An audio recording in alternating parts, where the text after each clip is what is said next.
Hey guys, it's Sammy, aka Laker Boy Ace, and welcome to my channel. Today we're going to be talking about Luke Walton and the hiring, obviously from the Los Angeles Lakers.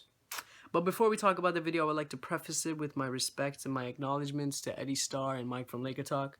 Those guys are the GOATs. They led the way for me to make this channel because, each of them have their own opinions. I agree with Eddie half the time, and I agree with Mike half the time. So I figured, why not? I'll make my own channel, see how it goes. So let's get started, yeah? Luke Walton. What do I think of Luke Walton? I think he has a lot to prove. I think that he's young.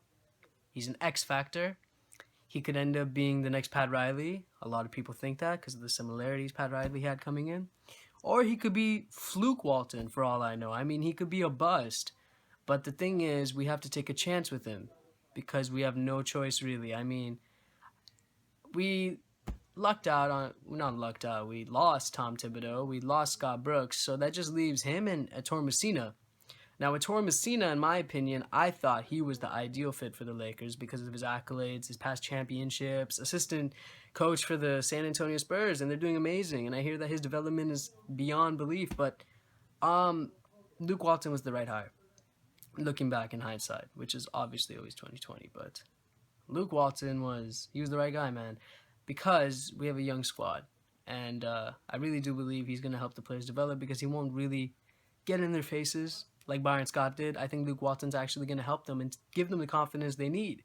I'm talking to you, D'Angelo. I mean, D'Angelo I'm talking about, has a lot of talent and a lot of skill, but it was not showcased, mainly because Byron Scott didn't run the right plays. Byron Scott didn't give him the spacing. Byron Scott didn't give him the minutes. The list goes on. So I think every Laker fan sees Luke Walton as a ray of hope. They see themselves in Luke Walton in a sense, and what they could do, what he can do for the Lakers is what they think of he can do for the Lakers. That makes no sense. Okay, but regardless, Luke Walton, he will do good for the Lakers next season because obviously our record cannot get any worse than it is. We hit rock bottom. 17 wins is a joke. It's an atrocity. Yada, yada, yada. And with Kobe gone, unfortunately, I'm saying this, we're going to be better. He was just an old, retired superstar, which I loved. My favorite player of all time. R.I.P. I know he's not dead, but I really did like Kobe. He was the funnest superstar to watch, and I'm rambling, and this is for another video. But back to Luke Walton. I think that obviously we're going to have a winning record because D'Angelo's going to get more minutes. Randall's going to get more minutes. Clarkson, he's just going to do him. I think Clarkson's going to improve. Not much, but he will improve. And him and D'Angelo in the backcourt's amazing.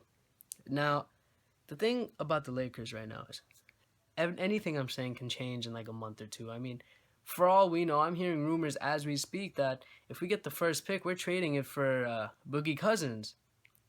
Now, if that's the case, then rebuild's over. We're done. Free agency, here we come. DeMar DeRozan gets signed. Hopefully Kevin Durant comes in. But I'm talking like a true Laker fanboy right now, aren't I? There's no way that's happening. But if it did happen, I would love to entertain it. I would love to watch those games. Oh my gosh, that would be fun. Imagine Boogie and Durant down on the floor with DeRozan slashing. Okay, regardless, that's probably not going to happen. But I'll talk about what will happen with the roster we have, assuming we land the top 3 pick. If we land the top 3 pick, I'm pretty sure 1, we'll get Ben Simmons. 2, and by the way, 1 means pick 1, 2 means pick 2. 2 will get Brandon Ingram, and 3, we should trade it.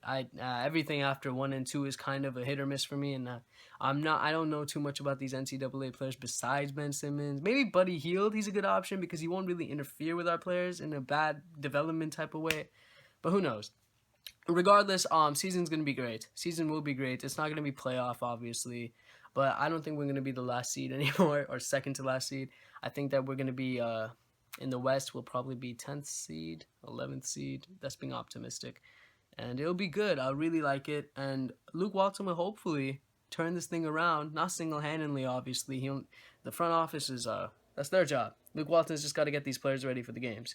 So I'm pretty optimistic about it. I am pretty optimistic about it. Luke Walton, LA Lakers, next 4 years, assuming he doesn't get fired. 5, actually, if he accepts the contract. But who knows, man. As of right now, I'm happy with it. Lakers actually have a direction now. It'll help them in free agency. That's all I got to say. Laker boy signing out. Peace.